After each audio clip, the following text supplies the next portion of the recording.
በስመ አብ ወወልድ ወመንፈስ ቅዱስ አሐዱ አምላክ አሜን። ካብ እግዚአብሔር አቡና ካብ ጎይታና ኢየሱስ ክርስቶስ ጸጋን ሰላምን ንዓኹም ይኹን። እንኳዕ ድማ ንጎይታና መድሓኒትና ኢየሱስ ክርስቶስ ናይ ጥምቀት መዓልቲ መዘከርታ ብሰላም በጽሕና ብሰላም በጽሕኩም። ሎሚ ድማ እግዚአብሔር ረዲእና ብዛዕባ ጥምቀት ዙርያ ዘሎ ናይ እግዚአብሔር ቃል እንታይ ይብል ብዝብሉ ክንዛረብና ምስ አሁንና መምህር ቀሲስ ተስፋ አለም ሆይና በሐባር ክንዛረብና እግዚአብሔር ክሳብ ወደታ ሰዓት ምሳና ኮን ጸሎትና እዩ ሁላትና ድማ እነዚህን ከታተል በኽብሪ ንዕድመኩም። ጎይታና ኢየሱስ ክርስቶስ ከም ተጠመቀ ድሕሪ ድማ ቤተክርስቲያን ብዛዕባ ጥምቀት መንፈሳዊ ስርዓት ከም ዘሎ ንፈልጥ ኢና ናይ እግዚአብሔር ቃል እውን ይመኽረና እዩ። ስለዚ ካብቲ መጀመርታ ክንላዓኸለና ብዛዕባ ጥምቀት ንምዃን ጥምቀት እዩ ትርጉሙ ጥምቀት እዩ ንብል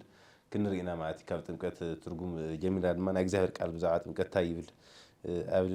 نرينا مالتيو سلازي بقدم الناس كي حدا كفلي كان بمو بحريكا وطلعنا دما السفاري وحسابات بحوار كنرينا قبل ناي قويت انا امر حينا يسوع كريستوس قدوس وانجيل ماتيوس صحافه معرف سلسته كان حدا ساعه تختزلو قال خمزيبل بتي ورحتتي متم يوحنس من قصه سمعت قريبه ايامون الساعتو النابلة أبرخ يهودا الناس خمسة تبي نبي إسحاق قلنا أجزاء يسرقوا من قدونا أقنعوا إلو أبرخ زوج دمسي أواجنا جاري توهيلو استنقرلوا نسوا يوحنس يومه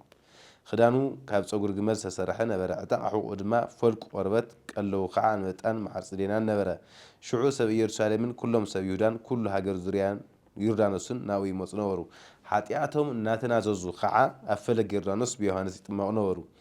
كفريساويان صدقاويان بزحات كتماق انت موصو مصر آية كمزي ولو أتم ولود أتمان كافتيز متسمعات كتمرتو من حبر الخم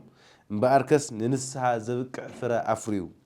بلبخم أبراهام أبو علنا بمال تمرتو أيم سالخم نا أبراهام كافزن أمان زياتن ولود كتسألون إجزاير كمزك على لكم الله إنه حزين ما حسن أبتو جند أم تقريبا الله مبار كل صبو فرا زي فري أم يقرط نحاول ما يجربه أنا ننسها بماي أتمعكم الله اتبدي حريز مسجنا كباي يحيليو أنا أسأنو كتصور وكا عيبك عنيا نسو بمنفس قدسن بحاول كتمعكم يو عودو زري له مسألة أب إيدو زلوا إيو سرنايو أو أفو نتي حسر جنا بزيت أف حاوي كأصله إيو زينا جزاير كالي بزي مسألة تمغت تأيي ترجمو متمع الترجم كباي موسيو بدبل كنرينا أو زوم زريا زلوا لما كنرينا مالتي. እግዚአብሔር ይመስገን እንኳን ነቲና ይጥምቀት ጌታ ኢየሱስ ክርስቶስ ነስታውሰሉ ዕለት በሰላም አብጽሐኩም ክብር ይደሊ ኣብዚ ዘንበብናዮ ክፍሊ ብዛዕባ ጥምቀት ጌታና ኢየሱስ ክርስቶስ ብዛዕባ ናይ ዮሐንስ ጥምቀት ይዛረብ እንዲሁ ሕጂ ናይ ዮሐንስ ጥምቀት ከምቲ መጽሐፍ ቅዱስ ኣብ ወንጌል ማቴዎስ ዝነግረና ናይ ንስሐ ጥምቀት እዩ ነይሩ እቲ أو زلوا سب كقرب كله أنا زجير إز أبي سي إندابله يزارب نيرو زجن نناي كريستوس عقل جلوت ناي زجيت ناي مدلوا عقل جلوت نيرمبر بو سريت حاتيات يرخبو نيرم أيبلن كم انتزخو نيرو يوحنس نقول تايس كريستوس كريه خلصي انتايلو إنه عالم حاتيات ناي عالم حاتيات زرحق جنشل أملاخ ويكا عالم حاتيات زرحق بقى أملاخ إنه بمبال أي مفعلت النيرو سلزنا يوحنس ناي نسها أجلجلوت نكريستوس كما تخلون نهاتي يزدالهم نيرمبر يوحنس سريت حاتيات يهب نيرو ناتناززو حاتياتهم ناي كريستوس أجلجلوت يوم زدالو نيرو ولا نسو أنا مسيحي ويدما أنا سريت حاتيات كبير أي نريون نافت مسيح زخانة نابتي بمنفس قدوس كتأمق زخيل نافتي بمس أجيرو خردادن سرناين كفل زخيل أملاخ ناب كريستوسيو زتقوم نير يوحنس ابز خنر خلنا مالتي እና ኣብዚ ጎይታና መድሓኒና ኢየሱስ ክርስቶስ ናብ ዮሐንስ ክጥማቅ ከም ዝመፀ ይነግረና እዩ ውርዲልና ኣብ ምዕራፍ 3 ማቴዎስ ካብ ቁጥር 13 ጀሚርና ክንርኢ ኸለና ሽዑ ኢየሱስ በዮሐንስ ክጥማቅ ካብ ገሊላ ናብ ዮርዳኖስ መፀ ብምባል ይዛረብ ኣብዚ ብዘገርም ኩሉ ግዜ እግዚአብሔር ባዕሉ ዝመጽእ ኣምላኽ እዩ ማለት ኣብዚ ክንርኢ ኸለና ኣዳም ዋላ ክስሕት ከሎሲ እግዚአብሔር ናብ ኣዳም ከይዱ እምበር ኣዳም ናብ እግዚአብሔር ኣይከደን ኣዳም ኣበየ ኣለኻ ኢሉ ዝሓተቶ ኣብ ዘፍጥረት 3 ክነንብብ ከለና እግዚአብሔር ስለዚህ እግዚአብሔር ኩሉ ግዜ ናብ ደቂ ሰባት ዝግስግስ ናብ ደቂ ሰባት ዝቐርብ ደቂ ሰባት ባዕሎም ናብ እግዚአብሔር ክቐርቡ ዘይኽእሉ ስለዝኾኑ ኢየሱስ ሕጁን ባዕሉ ናብ ደቂ ሰባት ቀሪቡ ከም ዝተጠመቐ ዘርእየና ማለት ኢና እምነት ክርስትና ኣብናሃትና ምኻድ ወይ ድማ አባና ንገብሮ ነገር ዝምስረት አይኮነን እግዚአብሔር ባዕሉ ይኹሎም ስጉምትታት ወሲድዎም እና ኣብዚ ጎይታ ኢየሱስ ክርስቶስ ክጥማቕ መጽዩ ይዝብለና ዋላ በሉቃስ 19 ክነንብብ ከለና ወዲ ሰብሲ ንዝጠፋእ ክደሊ መጽዩ ይዝብለና ስለዚህ ኩሉ ግዜ ደላይ ኣብዚ እግዚአብሔር ምዃኑ ኢና ንርኢ ጎይታ ኢየሱስን ክጥማቕ ከም ዝኸደ መጽሐፍ ቅዱስ ይነግረና እዩ ኣብዚ ሽዑ ኢየሱስ በዮሐንስ ክጥማቕ ካብ ገሊላ ናብ ዮርዳኖስ መጸ ብምባል እዩ ዝጅምር ስለዚህ ጎይታ ኢየሱስ ክርስቶስ ክጥማቕ ከም ዝመጸ እቲ ጥምቀት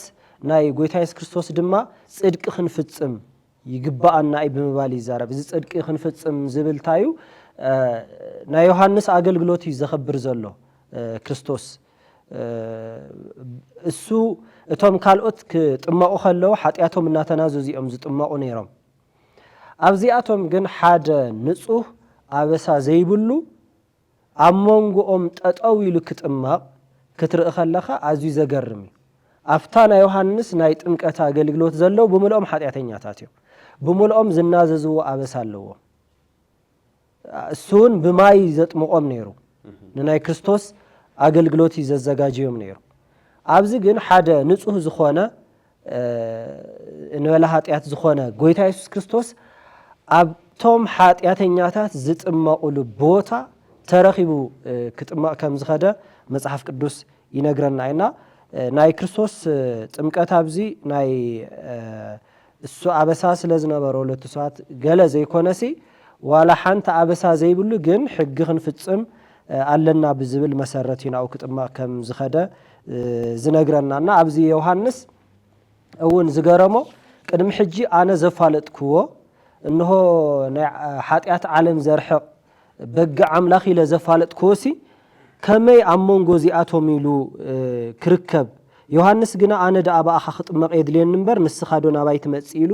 ኣብዮ ይብለና ስለዚ ኣብዚ ክንርኢ ከለና እቲ ቅድሚ ሕጂ በጊ አምላኽ ኢለ ዘፋለጥክዎ ተናይ እግዚአብሔር በጊ ኢለ ዘፋለጥክዎ ኢየሱስ ኣብ መንጎ ሓጣን ከመይ ገይሩ ጠጠው ክብል ይኽእል ኣነኸ ከመይ ገይረ ከጥምቆ ይኽእል ኣነ ንባዕለይስ ኣብ ቅድሚ ክርስቶስ ጠጠው ክብል ዝግባአና ይኮነን ንባዕለይ ተሓታቲ ኢሉ ዮሐንስ ገሪሞ እዩ እቲ ናይ ዓለም ሓጢያት ዘርሕቕሲ ኣብ መንጎ ሓጢያተኛታት ዝጥመቕሉ ቦታ ክጥማቕ ክርኢ ከሎ ማለት ኢና እዚ እዩ እቲ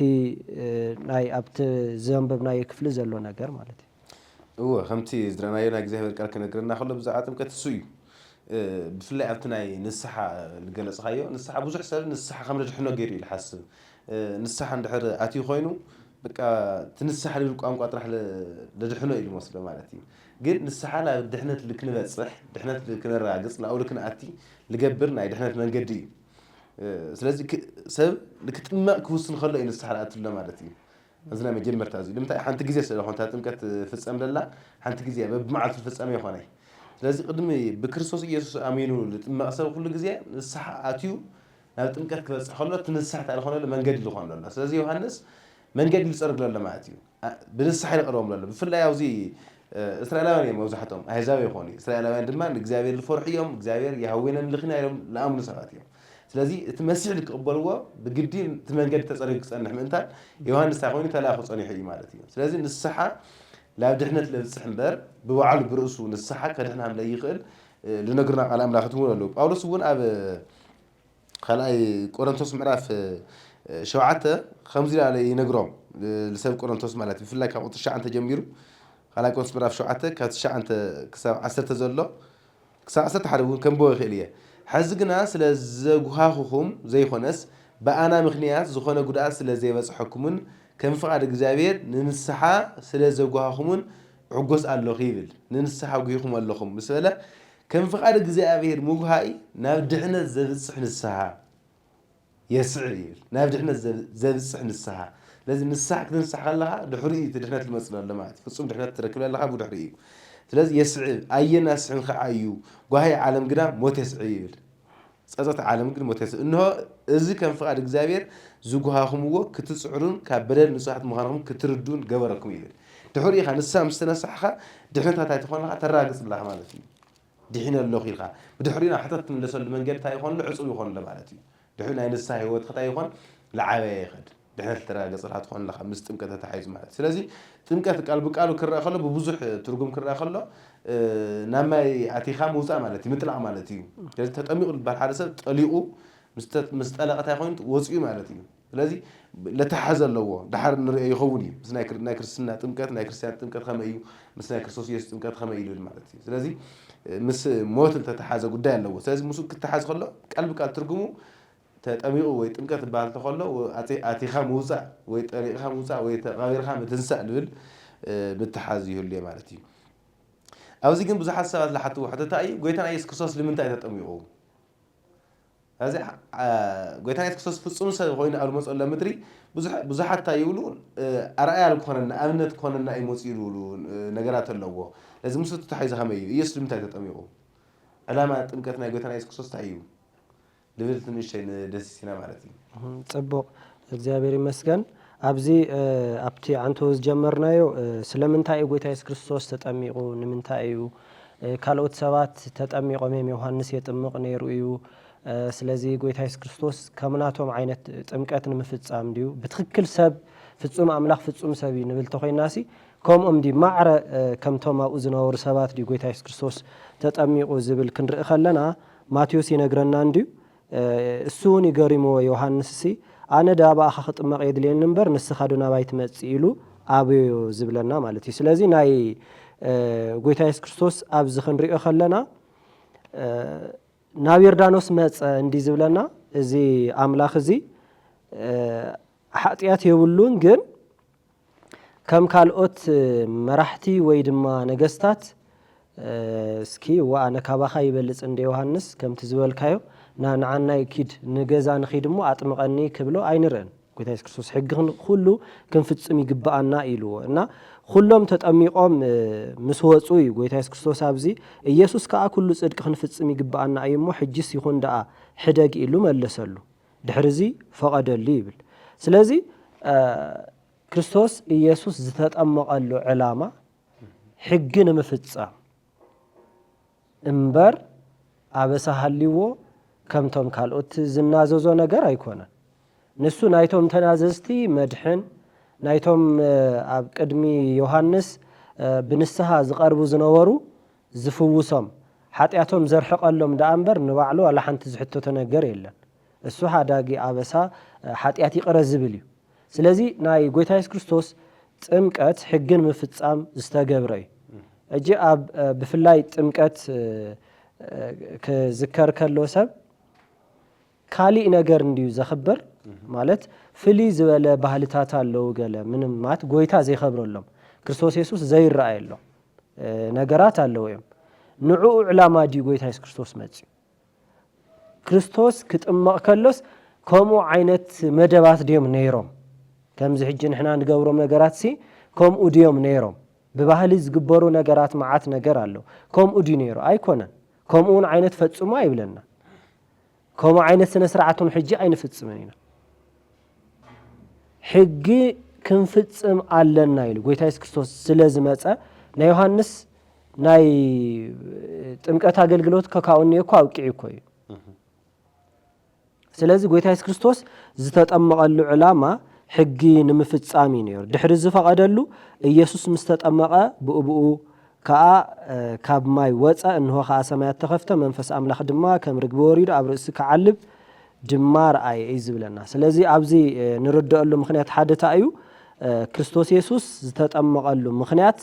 ጽድቂ ክንፍጽም ይግባአና እዩ ስለ ዝበሎ ንሱ እቲ ሓቂ ንምፍጻም እዩ ዝብለና ኣብኡ ብተወሳኺ ግን ንሪኦም ነገራት ኣለዉ ኣብዚ ማቴዎስ ከም ዝነግረና ሓደ እግዚኣብሔር ኣብ ዝተናገረው ነገር ኣሎ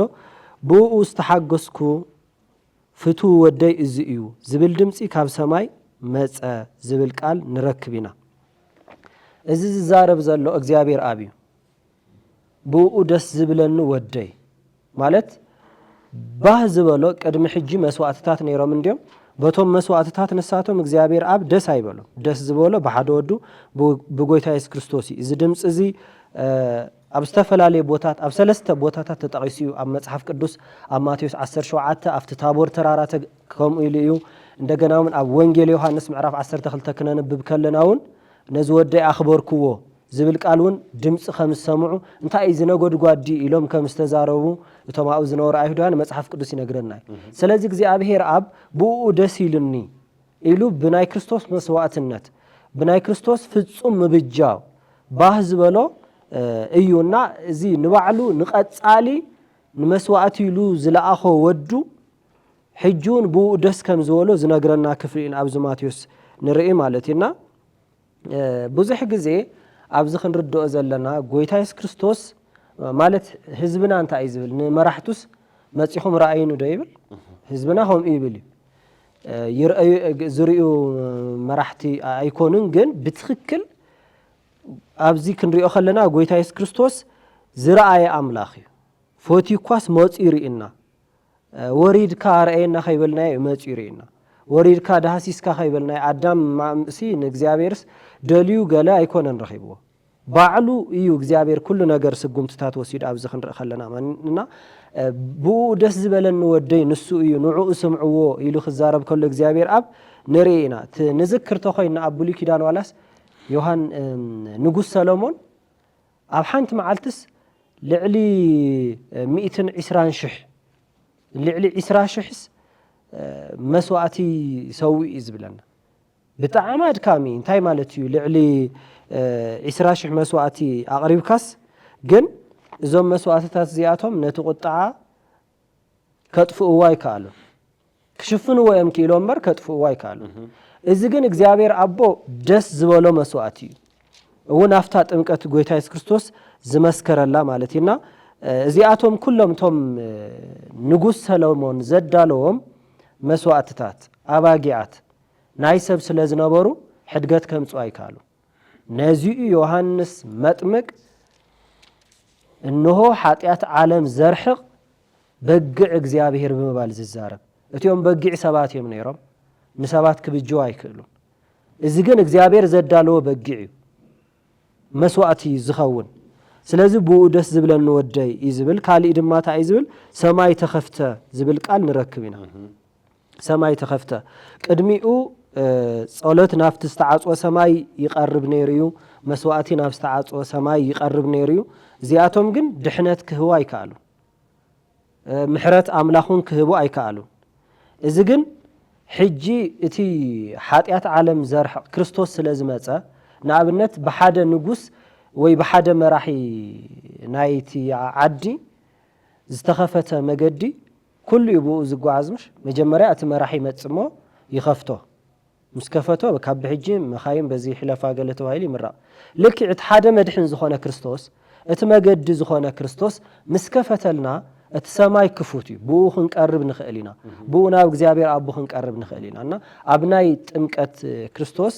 ሓደ ካፍቶም ዘገርሙ ነገራት እቲ ዝፈትዎ ወደይ እዚ ኢሉ ዝተናገሩ እግዚኣብሔር ኣብ ንመስዋዕቲ ዝመፀ ወደይ ብኡ ደስ ዝብለኒ ኢሉ ዝተናገረሉ እዚኦም ክንውናት ንርኢና ብጥምቀት ትክክል እግዚኣብሔር ይመስገን ስለዚ ኣብቲ ቃሉ ብፍላይ ኣብቲ ምስ ሰማይ ምኽፋት ተሓይዝኻ ልበልኻዮ ዓብዪ ነገር እዩ ንመጀመርታ ግዜ ሰማይ ብኢየሱስ ክርስቶስ ተኸፊቱ ኣሎ ካብ ዝተዓፀወሉ ጀሚሩ ስለዚ እግዚኣብሔር ምስ ኣዳም ካብ ዘቋረፀሉ ምዝርራብ ምስ ኣቋረፀ ምስ ክርስቶስ ኢሉ መጀመርያ ግዜ ተዘራሪቡ ኣሎ ሰማይ ከፊቱ ምስ ምድሪ ውግዒ ኣሎ ማለት እዩ ስለዚ ድሕሪ ኢየሱስ ክርስቶስ ጥምቀት ሰማይ እንታይ ክፍቲ እዩ ማለት እዩ ንማንም ሰብ ተመሊሱ ተዓፅዩ ንሕና ልክ ፀሊና ንኸፍቶ እውን ይኾነ ኣብ ሉቃስ ምዕራፍ 3 ኣብ ዝበልኻዮ 21 ጀሚርና ክርኢ ከለና ክሳብ 22 ኩሉ እቲ ህዝቢ ምስ ተጠመቐ ኢየሱስ እውን ተጠመቐ ክፅሊ እንተሎ ሰማይ ተኸፍተ እዩ ብጣዕሚ ዝገርም እዩ ስለዚ ሰማይ እንታይ ኮይኑ ተኸፊቱ በቃ ከዚ ክፍቲ እዩ ብኢየሱስ ክርስቶስ ማንም ሰብ ምስ እግዚኣብሔር ተገብር ይኽእል እዩ ከውግዕ ይኽእል እዩ ክዛረብ ይኽእል እዩ ክፅሊ ይኽእል እዩ ናይ ማንም ሰብ ጸሎት ብኢየሱስ ክርስቶስ ዝኣምኑ ኩሉ ጸሎት ክፍቲ ኮይኑ ይስማዓላ ማለት ስለዚ መንፈስ ቅዱስ ብኣምሳል ርግቢ ኣብ ልዕሊ ወረደ ብኣኻ ዝተሓጎስኩ ዝፈተወካ ወደይ ንስኻ ኢኻ ዝብል ድምፂ ድማ ካብ ሰማይ መፀ ይብል ስለዚ እግዚኣብሔር ንሰባት ብኢየሱስ ክርስቶስ እንታይ ኮይኑ ኣሎ ምርኻብ ጀሚሩ ኣሎ ማለት ክፍቲ እዩ ስለዚ ብዙሕ ሓደ ግዜ ሰብ ኣብ ጸሎት እውን ከይተረፈ ሰማይ ክኽፈት ዝፅልዩ ሰባት እኒአው ብክርስቶስ ኣመንቲ ኢና ዝብሉ ሰባት ማለት እዩ ኦልሬዲ ሓደ ግዜ ብክርስቶስ ኢየሱስ እንታይ ኮይኑ ሰማይ ተኸፊቱ እዩ ልዕፀ ሰማይ ዝኽፈት ሰማይ ዓፀኻ ላኸፈትካ ልባል ልክ ናይ ሰብ ማዕፆ የለይ بكريستوس تاخوني كفت خويني مالتي لازم بتيز مرقلنا بري بتيز خفتلنا من قدي متاو المقرب نخينا مالتي لازم قويتنا يسوع كريستوس دمنتا تطميرول بحصير كنريو خلنا بتزغلص خايو يسوع كريستوس حق فصام مخاني ناغري اغزابير قال مالتي ابرومي معرف 10 قطري 4 كن خلنا يسوع كريستوس نسو ناي حق فصام يمويل ناي كل حقታት نبر እግዚአብሔር ክፍጸመሉ ንደቅሰ ዘሃው ሕግታት ሁሉ ሰብ ክፍጸመሉ ይኻለ ሕግ ሁሉ በክርስቶስ ኢየሱስ ተፈጻምነት ረኺቡ እዩ ስለዚህ ነዚ ሕግ ሁሉ ክንፍጽም ይግበአና ይገደፍ ዳአት መቀኒሉ ዮሐንስ ፈጥሞ ነገደደው ክንረ خلنا ማለት እዩ ስለዚህ ሰባት ላይ ሰርሕዎ ለክሰርሕ ዳም ክርስቶስ ሞጽ ይንበር ታይጎር ወይ መጽ ማለት እዩ እሱ ኃጢአት ለለዎ ወይ ንሳልክ አት ይሆነ ሞጽ ማለት እዩ ናይ ሰባት ኃጢአት ክሽከም ይሞጽ ልክ ሓምተ ዝላውያ ምዕራፍ 16 ዘሎ ሕግ ካብ ቁጥዕትራ ጀሚሩውን تنابرخ السدد بقع كن خلنا ما تسمع نافر واحد يذكرنا وطير واحد مالتي كاب حدا جميل كن خلنا منفس لما توصي ولا متربى توصي له لا برخ توصي له حدثنا الكشكم بكزجاج الكدار المسؤولات النت مالتي لحري أم تمكت جزيت تشكموا حتىاتنا كله أم مسك لما تقول لنا أي تسأل لنا أي مويتنا أي ما لازم نايخلت مسؤولاتنا ناي تم خلت تقل سد النور البرخ سد النور مسؤولته تشكيوي لتي المسؤولات لحر مسؤولات خينون يسكسوس أم مسكر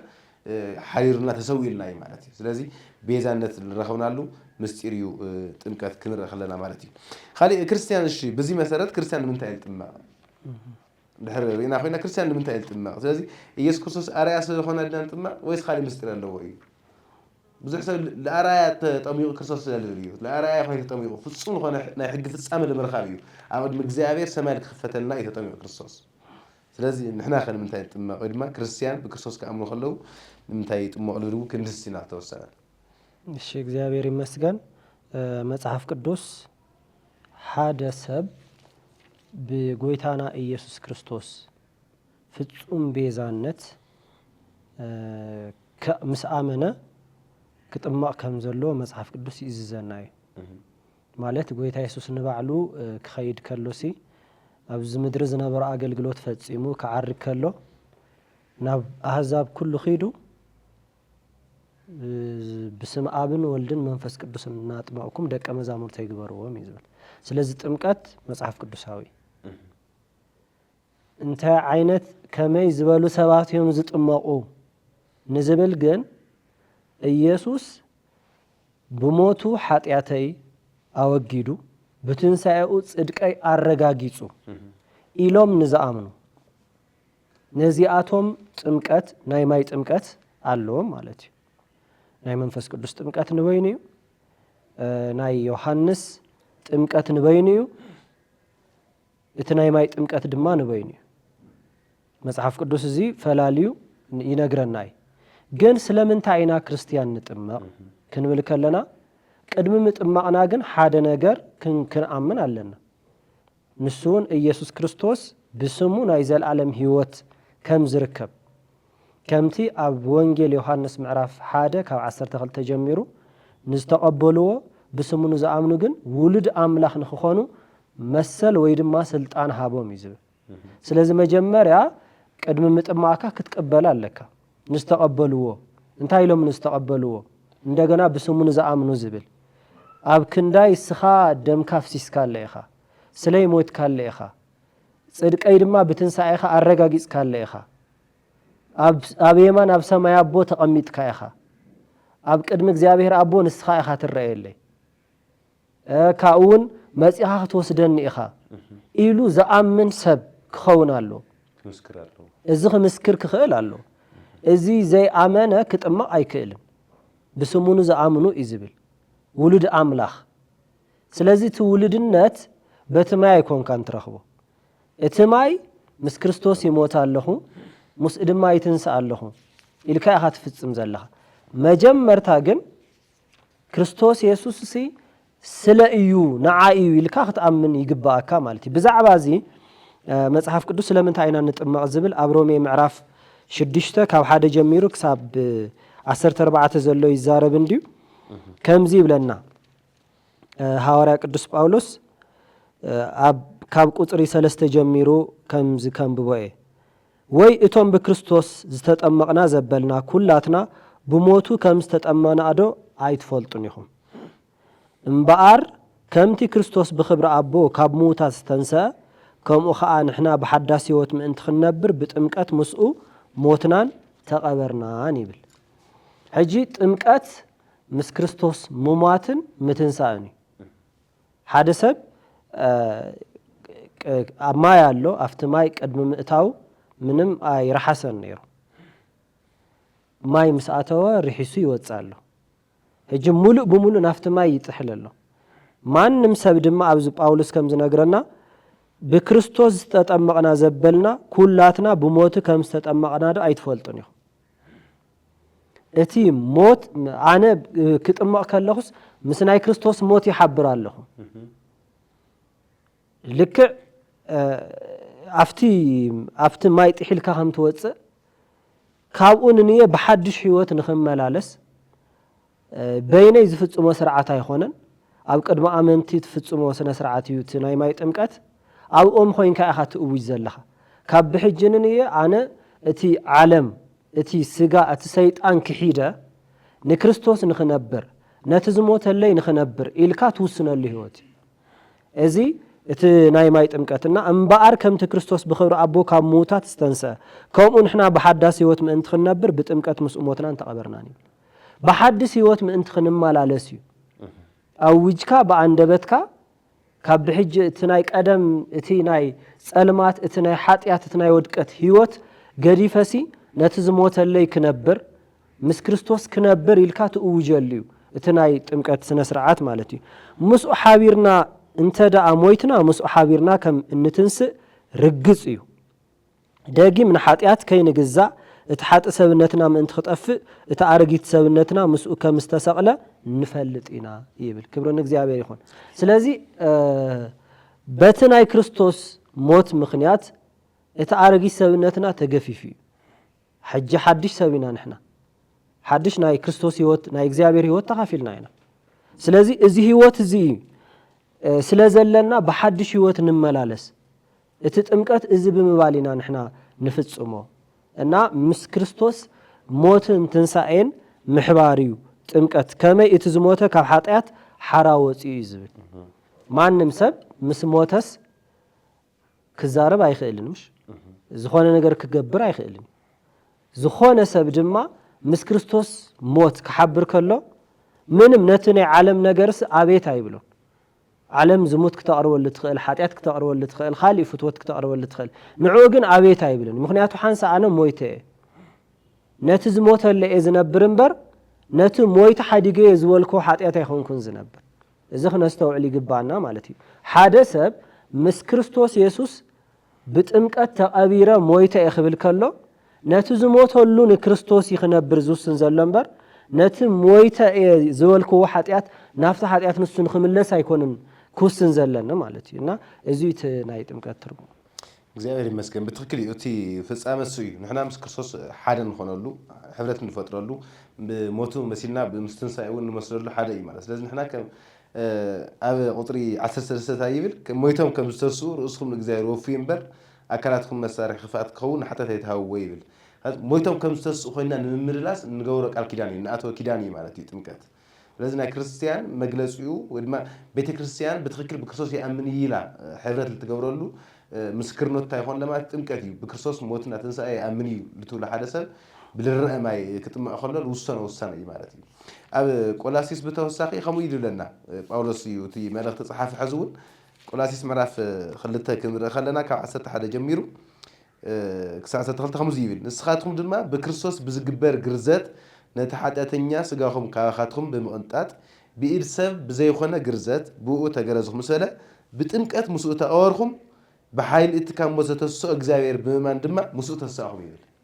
هذا القرانيو قلقوتها كنا حسب خلنا نحنا مسؤوليتنا هم تنسى غيرنا لكن حسبينا تتمكن نفس مرة لنا مالتي للكريستيان لتم أصلت أي بعلونا كون له مالتي لبلا له أمر له كزار المسكر لخلص كون له مالتي بكرسوس يس أمينة ير بعل المسكر خالص المسكر اللي كونه يجباي لو على المسكري لو على سبب تما خالص المسكر الخايف خايف موت بونا هم يلك عم تقول موت سينا نحصل قدامنا ريسا هم نقولنا دحري هم تنسانا غيرنا وشتنا نحسب سلازي دك تنساي دك برهان دك معلت خونا لكن مالس نمسكرو مسكرنتيو تمكات كنري خلنا مالتي ازي كابلنا كريستيان تمكات زي كلمه خلنا اسكي بمنفس قدس متمع دورون توسنا كنرينا مالتي بمنفس قدس متمع عنتو تزارب خلق تفكري بما يتمكات ناي منفس قدس كتفلا لا يلو ما يل الرأي نا منفس قدس ما ليرا كون خلا مالتي اتزنبنا يا ماتيوس مراف 3 قطري 10 تخلته هذا 10 حاجه جميرون انا نسحب ما يطمعكم لكم تبي حريز مسقنا بمنفس قدسن بحاول كتمعكم يبل ስለዚህ ተዘጥመውን ኻሊ መኻን ኦዚል ነገርና አለ ማለት እዩ ልረአ ነገር በማይ ልረአ ነገር ለጥምቅ ልረአ አካልዩ ለይረአ ነገር ለጥምቅ ድማ ለይረአ አካልዩ ልረና አለ ብናቱ ሐሳብ ከሆነ ጎይታና ኢየሱስ ክርስቶስ ሕዝብ አካል ስጋ አምድር የለይ በክርስቶስ በኽብሪ ናብ ሰማያት ዓሪጉ ማለት እዩ ጎይታና ኢየሱስ ክርስቶስ በስጉ በሰውነት ፍጹም አምላክ ኮይኑ ናብ ሰማያት ዓሪጉ ነርኢ ኣብ ግብረ ሐዋርያት ምዕራፍ 1 ቁጥር 5 መራገጽ ነግርቦም አለ ዮሐንስ በማይ የጥሚው ንስኻቱም ግና ድሕሪ ቁሩ መዓልታት በመንፈስ ቅዱስ ክትጥመቁ ይኹም ይብሎም ማለት እዩ ስለዚ ናይ መንፈስ ቅዱስ ጥምቀት ናይ ዋዕል ከይደ ሃምለለዎ የርእየና አለው እዚ ናብ ጌታና ኢየሱስ ክርስቶስ ጥምቀት በኢየሱስ ክርስቶስን በማይ ምጥማቅ ኮን ከሎ ኣብዚ ድማ በመንፈስ ቅዱስ ክትጥመቅ ከለ ድማ ኻሊ ጥምቀት ምዃኑ ይገልጸልና ማለት እዩ ስለዚ ኣብዚ ልትብሎ ነገር ተሃልዩ ክበካሙ ላብ ምጥላል ገጽና ክንኸዲና ጽቡቅ እሺ ኣብ መጽሐፍ ቅዱስ ኣብ ዝተፈላለዩ ክፍልታት ብዛዕባ ናይ መንፈስ ቅዱስ ጥምቀት ይዛረብ እዩ ከምቲ ኣብ ግብረ ሐዋርያት ዝረአና ዝነግረና እንታይ ዝብል ምስኦም በሓደ ተቐሚጡ ከሎ ከዓ ምስኦም በሓደ ተቐሚጡ ዝብል ዘሎ ንጎይታ ኢየሱስ ክርስቶስ ግብረ ሐዋርያት ምዕራፍ 1 ካብ 4 ክሳብ 5 ዘሎ ማለት እዩ ምስኦም በሓደ ተቐሚጡ ከሎ ከዓ ከምዚ ዝስዕብና በለ ኣዘዞም ነቲ ካባይ ሰማዕኹምዎ ተስፋ ኣቦ ተጸበዩ እምበር ካብ ኢየሩሳሌም ኣይትውፅኡ ከመይ ዮሐንስ ብማይ እዩ ዘጥመቐ ንስኻትኩም ግና ድሕሪ ቁሩብ መዓልታት ብመንፈስ ቅዱስ ክትጥመቑ ኢኹም ይዝብል ከምቲ መጀመርታ ዝረአናዮ ናይ ዮሐንስ ጥምቀት ናይ ማይ ጥምቀት እዩ ነይሩ ሕጂ ኣብዚ ዝነግሮም ዘሎ ጎይታ ኢየሱስ ክርስቶስ ግን ድሕሪ ቁሩብ መዓልታት ብመንፈስ ቅዱስ ክትጥመቁ ኢኹም ዝብል ቃል ንረክብ ኢና ስለዚ ብመንፈስ ቅዱስ ምጥማቅ ማለት እንታይ ማለት እዩ ዝብል ንርኢ እዚ እውን ኣብ ወንጌል ዮሐንስ ምዕራፍ 14 ቁጥር 16 ዘሎ ይነግረና እዩ እተፍቅሩኒ እንተኾንኩም እሲ ትእዛዛተይ ክትሕሉ ኢኹም ምስ በሎም ኣብ ቁጥር 16 ወንጌል ዮሐንስ ምዕራፍ 14 ቁጥር 16 ኣነ ከዓ ነቦ ክልምኖ እየ ንሱ ድማ ንዘለዓለም ምሳኻትኩም ዝነብር ካሊእ መጸናንዒ ክህበኩም እዩ ይብል ስለዚ እዚ ካብ ሰለስቲኦም ኣካላት ሓደ ዝኾነ መንፈስ ቅዱስ ንሱ ናብ ልብና ክሓድር ከሎ እዚ ዝካናውን ዝረአ ኣይኮነን ኣበይ ሰዓት ኢኻ ብመንፈስ ቅዱስ ትጥመቕ ተልካየስ ማንም ሰብ አይፈልጠን ይዘን ዝረአ አይኮነን ግን ኣብ ዝኾነ ሰዓት በክርስቶስ ኢየሱስ ከአመን ከሎ ማንም ሰብ በመንፈስ ቅዱስ ከም ዝጥመቕ እዚ ዝሰርሖ መንፈስ ቅዱስ ከም ዝኾነ በክርስቶስ ኢየሱስ ብምእማን እዩ ዝርከብ እዚ ጥምቀት እዚ ናይ መንፈስ ቅዱስ ጥምቀት ማለት እዩ ሰባት ዘከናውንዎ ወይ መራሕቲ ቤተክርስቲያን ዘከናውንዎ አይኮነን ከምቲ አንተ ወትብሎ ዝነበርኻ ናይ ማይ ጥምቀት ዝረአ ነገር ናይ መንፈስ ቅዱስ ጥምቀት ግን አይረይ በየናይ ሰዓቱን ከም ዝፍጸም ንፈልጥ ኢና በክርስቶስ ኢየሱስ ክትአምን ከለኻ አይ ዝፍጸም ስለዚ ድሕሪ ዳሕሮት መዓልታት ይሉ ጎይታ ኢየሱስ ክርስቶስ ኣብ ግብረ ሐዋርያት ክነግሮም ከሎ ድሕሪ ዝተወሰነ መዓልታት መንፈስ ቅዱስ መጽኡ ኣብ ውሽጦም ከም ዘጥመቆም እዩ ዝዘረደና ማለት ኢና ናይ መንፈስ ቅዱስ ጥምቀት በክርስቶስ ኢየሱስ ክትአምን ከለኻ ዝከናወን ከም ዝኾነ ካብ መራሕ ቤተክርስቲያን ዝፍጽሞ ከም ዘይኮነ እግዚአብሔር ባዕሉ ዝሰርሖ ስራሕ ከም ዝኾነ እሱ ክኸውን ግን በመንፈስ ቅዱስ ንኽጥመቕ ግን ግድን ናይ ክርስቶስ ኢየሱስ ተበጃውነት ምእማን የድልየካይ ማለት እዩ ስለዚ እዚ እዩት ናይ መንፈስ ቅዱስ ጥምቀት ክሊ ክንጣልኽል ሐሳብ ክንረኸለና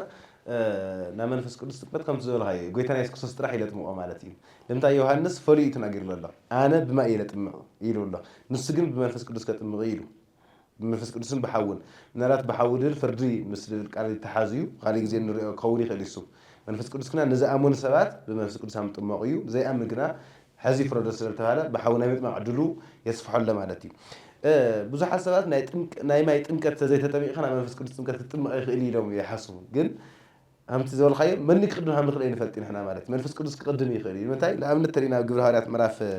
عسترته منفس قدس ناي منفس قدس تمكت لقدم له نرئي مالتي دحري ما يتمكت هم تتمون رأي مراف عسترته أصلا ربعة تايبل بيتروس جنا نزل نجازي نانجر من تلا أبتهم نزق عزيز سمعوا تز أمون زول خير مالتي آمينهم بكرسوس يسكال تردم خلاتهم منفس قدس ورا دايل أقدم منفس قدس سايقين وريد بمنفس قدس تأميقهم داقم لتوني دم مالتي بس إذا ليرأس لهنا مس داقم لتتحازئي بكرسوس يسمع معنا أبوينا لكرسوع لجبرنا إجزاء منفس ولجنتنا للراجت قالنا إجزاء منفس إجزاء أبونا مخان نحنا دكم مخانا للراجت قالنا إجزاء منفسي بمنفس متوع مالت الصيف دحري تايبل اتم كوجن جرز الزخانو مس بيترز موس امنتي اتم احزاب بقوم قطات كزارون لإجزاء كمسجون سلسمعوا ناحزاب دما منفس قدس لستواهم تجرموا يل أما يهود وريدو إيو أم تعنتورنا إيو قبل حالات مرافق تكا وطرح على جميرو رينا أنا مالتيو حزد ما هذا وريدو شو بيتروس زياتهم كمان منفس قدس كاوتو أبولوس مقبال منفس قدس مالتي بمنفس قدس متمع مالتي بمنفس قدس مملأ مالتي مملأ مقبال متمع لولوزيا تماس سالت قالاتيو معلتاو ويسمونا ولملأ يخلينا أجزاء المنفس حدا زي بكرسوس يسكن أمن خلنا أو وشتنا لملأ يو لحد درينا أجزاء المنفس بمعلت جنا مسانا كل جزية كهلجن بسؤالتنا من كحنا متجاه جن ناتنا قدي الخوان الله بر منفس قدس حرق زي الملا حرق زي الغبارة حرق زي أنا أنتم مقاماتي دحرية هايبر الشعوب يدرسوا 50 سنة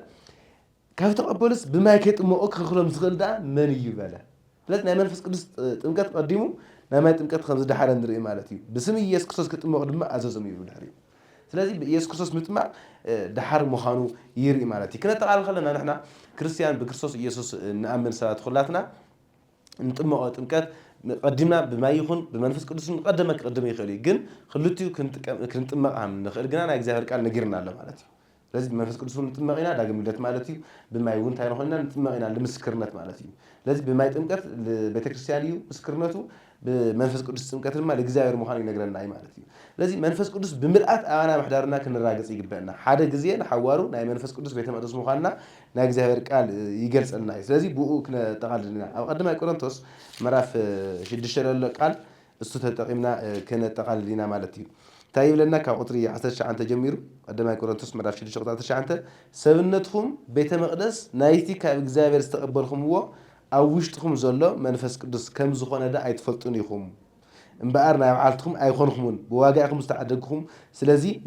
نإجزاهر بسنتكم آخر وين لنا أفضل بإجزاهر مركز التفترة فصوم لخونا سنتنا نإجزاهر منفس تاجرو حرير وين سلازي كل جزية بمنفس قدس نإجزاهر كنا خورا يجيب لنا معاتيب لازم على زي نقولتنا إيش كرسوس قدس وإنجيل نحسن نذكر لنا خلاتنا تمكت نذكر لنا خلاتنا بناء منفس قدس تمكت هيكون غني يجيب لنا كنت ما يجيب لنا كنذكرون يجيب لنا مالتيو إجزاهر يباركم أجا قولتنا إيش كرسوس مسخل خاتم يخون